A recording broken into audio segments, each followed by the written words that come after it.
नमस्कार, आप देख रहे हैं सत्य हिंदी का 2 बजे का बुलेटिन और मैं हूं आपके साथ कृति सिंह। ईरान जंग और शांति वार्ता के बीच पाकिस्तान को सऊदी अरब से अरबों डॉलर की मदद मिली है। खबरें हैं कि शांति वार्ता के लिए जल्द ही ट्रंप पाकिस्तान पहुंच सकते हैं। शांति वार्ता के बीच ही हॉर्मुज में अब क्रिप्टो ठगी भी शुरू हो गई है। इधर संयुक्त राष्ट्र से आवाज उठ रही है कि इसराइल को हथियार देना भारत के लिए बहुत बड़ी खतरे की बात हो सकती है। इन सभी खबरों पर बात करेंगे, लेकिन पहले देखते हैं बुलेटिन की 5 बड़ी खबरें। पाकिस्तान को मिली सऊदी अरब से अरबों की मदद।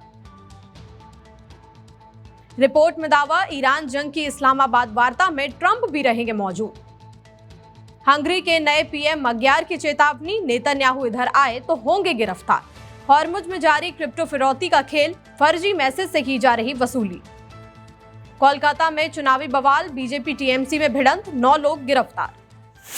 आर्थिक संकट से जूझ रहे पाकिस्तान को अब सऊदी अरब से बड़ी राहत मिली है। स्टेट बैंक ऑफ पाकिस्तान ने बताया है कि 20 अप्रैल को सऊदी अरब के वित्त मंत्रालय से 1 अरब डॉलर सीधे उसके खाते में आए हैं।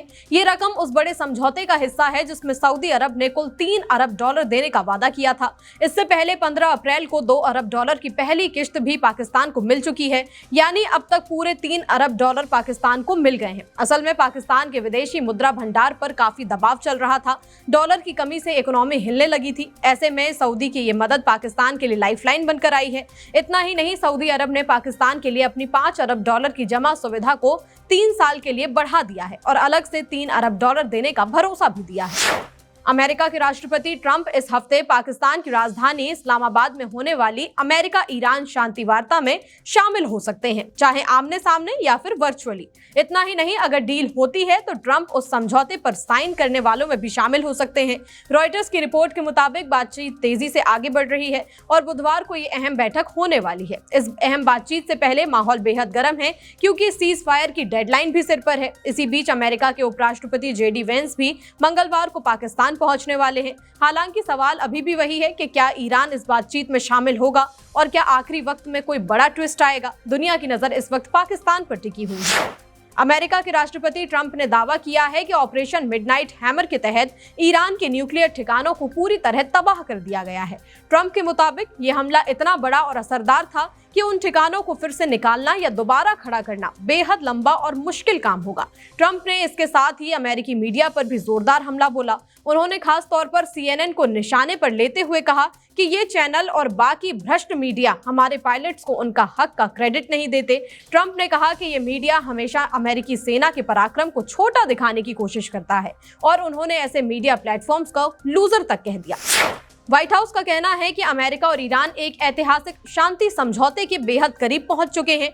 व्हाइट हाउस की प्रेस सचिव कैरोलिन लेविट ने कहा कि अमेरिका एक बेहतरीन समझौते के बिल्कुल करीब खड़ा है। लेविट ने इस कामयाबी का पूरा श्रेय राष्ट्रपति ट्रंप के कड़े अंदाज को दिया। उनके मुताबिक ट्रंप की सैन्य कार्रवाई और सख्त तेवरों ने ईरान को झुकाया है। हालांकि ईरान की संसद के स्पीकर अभी भी कड़े तेवर दिखा रहे हैं। उन्होंने कहा है कि ईरान धमकियों के साये में कोई बातचीत नहीं करेगा। ईरान ने चेतावनी दी है कि उनके पास युद्ध के मैदान के लिए नए प्लान तैयार हैं, लेकिन व्हाइट हाउस को भरोसा है कि ट्रंप की रणनीति काम कर रही है। लेविट ने साफ कहा कि ट्रंप की बातों को हल्के में नहीं लेना चाहिए। अगर बात नहीं बनी तो राष्ट्रपति सैन्य विकल्पों का भी इस्तेमाल करने से डरेंगे नहीं। स्ट्रेट ऑफ हॉर्मुज में अब सिर्फ जंग का खतरा नहीं बल्कि ठगी का नया खेल भी शुरू हो गया है।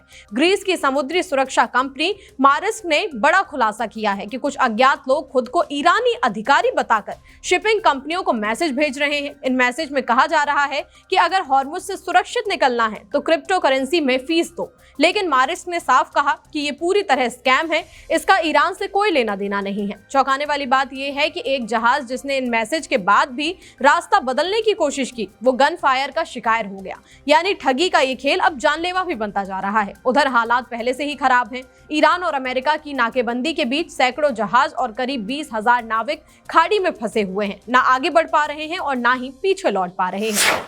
ईरान ने अमेरिका को साफ चेतावनी दे दी है कि वो धमकियों के दबाव में कोई बातचीत नहीं करेगा। विदेश मंत्री अब्बास अराक्ची ने कहा है कि तेहरान धमकियों के साये में बातचीत नहीं करेगा और चेतावनी दी है कि अगर अमेरिका के साथ बातचीत फेल होती है तो ईरान युद्ध के मैदान में अपने नए पत्ते खोलेगा। ईरान के विदेश मंत्रालय ने अमेरिकी सेना द्वारा ईरानी मालवाहक जहाज तुस्का को पकड़े जाने की कड़ी निंदा की है। ईरान ने मांग की है कि अमेरिका उसके जहाज, नाविकों, चालक दल और उनके परिवारों को तुरंत रिहा करे। ईरान ने पहले ही इस जहाज को पकड़े जाने का बदला लेने की कसम खाई है। मंगलवार के बयान में विदेश मंत्रालय ने अमेरिका की इस कार्रवाई को बेहद खतरनाक और आपराधिक करार दिया है। बयान में कहा गया है कि इसमें कोई शक नहीं है कि ईरान अपने राष्ट्रीय हितों और सुरक्षा की रक्षा के लिए अपनी पूरी ताकत का इस्तेमाल करेगा। ईरान ने यह भी साफ कर दिया कि क्षेत्र में तनाव बढ़ने की पूरी जिम्मेदारी अमेरिका की ही होगी। बुलेटिन में आगे अभी और भी खबरें हैं। हंगरी के नए पीएम की चेतावनी, नेतन्याहू आए तो होंगे गिरफ्तार। यूएन की चेतावनी, इस्राएल को हथियार सप्लाई भारत को पड़ेगा भारी। यूएन एक्सपर्ट बोली, भारत पर अंतर्राष्ट्रीय कोर्ट में केस चल सकता है। मणिपुर से 8 गुना ज्यादा जवान बंगाल में, टीएमसी नारा। हंगरी के नए प्रधानमंत्री पीटर मग्यार ने कहा है कि अगर इस्राएली पीएम बेंजामिन नेतन्याहू बुडापेस्ट आए तो उन्हें गिरफ्तार कर लिया जाएगा। उन्होंने साफ कहा कि अंतर्राष्ट्रीय अदालत के आदेश का पालन किया जाएगा। दरअसल अंतर्राष्ट्रीय कोर्ट ने नेतन्याहू के खिलाफ गिरफ्तारी का वारंट जारी कर रखा है। नए पीएम मग्यार का मानना है कि कानून सबके लिए बराबर होना चाहिए। उन्होंने ऐलान किया कि हंगरी अब अंतर्राष्ट्रीय अदालत के नियमों को मानेगा। इससे पहले हंगरी के पुराने पीएम नेतन्याहू के काफी अच्छे दोस्त माने जाते थे। पुरानी सरकार तो अंतर्राष्ट्रीय अदालत से बाहर निकलने की तैयारी भी कर चुकी थी, लेकिन अब सत्ता बदलते ही हंगरी ने अपने पुरानी दोस्ती को किनारे कर दिया है। नेतन्याहू पर गजा जंग के दौरान युद्ध अपराधों में शामिल होने का आरोप है। अगर वो हंगरी की जमीन पर कदम रखते हैं तो उन्हें हिरासत में लिया जा सकता है। संयुक्त राष्ट्र की रिपोर्ट ने कहा है कि भारत द्वारा इस्राएल को हथियार देना अंतर्राष्ट्रीय कानूनों का उल्लंघन हो सकता है। इस रिपोर्ट में गजा को एक बड़ा टॉर्चर कैंप बताया गया है। यूएन एक्सपर्ट फ्रांसिस्का अल्बनीज ने कहा है कि भारत अंतर्राष्ट्रीय नियमों को तोड़ रहा है।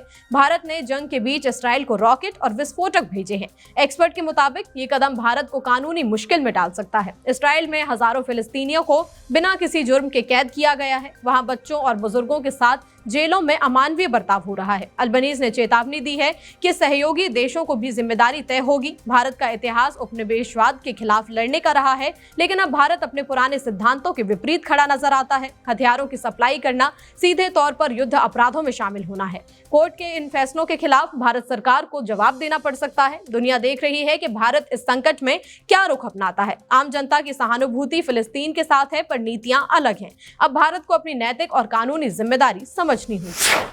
पश्चिम बंगाल में चुनावी माहौल के बीच प्रचार के दौरान बीजेपी और टीएमसी समर्थकों के बीच टकराव इतना ज्यादा बढ़ गया कि मामला सीधे हिंसा तक पहुंच गया। घटना कोलकाता के इकबालपुर थाना इलाके के हुसैन शाह रोड की है, जहां पर बीजेपी के उम्मीदवार राकेश सिंह की अगुवाई में एक चुनावी कार्यक्रम चल रहा था। इसी दौरान बीजेपी कार्यकर्ता नारेबाजी कर रहे थे, लेकिन तभी टीएमसी समर्थकों ने जवाब में नारे लगाने शुरू कर दिए। देखते ही देखते माहौल गर्म हो गया, बहस हुई, धक्का मुक्की हुई और फिर दोनों पक्ष आमने सामने आ गए। स्थिति इतनी ज्यादा बिगड़ गई कि पुलिस को बीच बचाव करना पड़ा।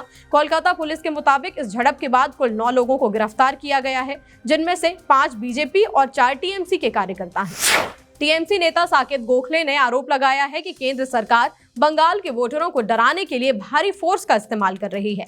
टीएमसी नेता साकेत गोखले ने आंकड़ों के साथ केंद्र सरकार को घेरा है। उनका दावा है कि मणिपुर हिंसा के वक्त वहां सिर्फ 29,000 जवान थे, लेकिन बंगाल में पहले चरण के लिए ही 2,40,000 जवान तैनात किए गए हैं।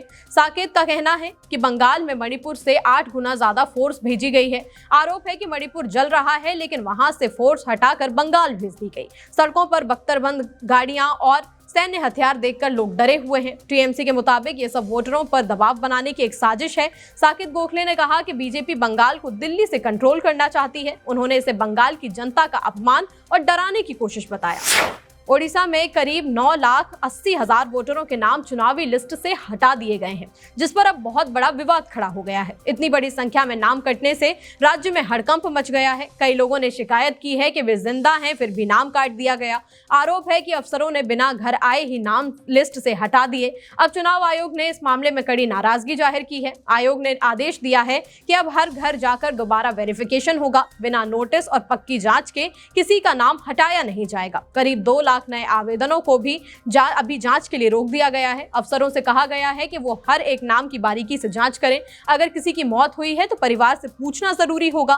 फर्जी नामों को हटाने के चक्कर में असली वोटर छूट ना जाएं, इसका ध्यान रखना होगा। इस पूरी प्रक्रिया से आम जनता में काफी उलझन और चिंता बनी हुई है। अब देखना होगा कि सुधार के बाद लिस्ट में कितने नाम वापस जुड़ पाते हैं। फिलहाल इस बुलेटिन में इतना ही। देश दुनिया की बड़ी खबरों के लिए आप देखते रहिए सत्य हिंदी। नमस्कार।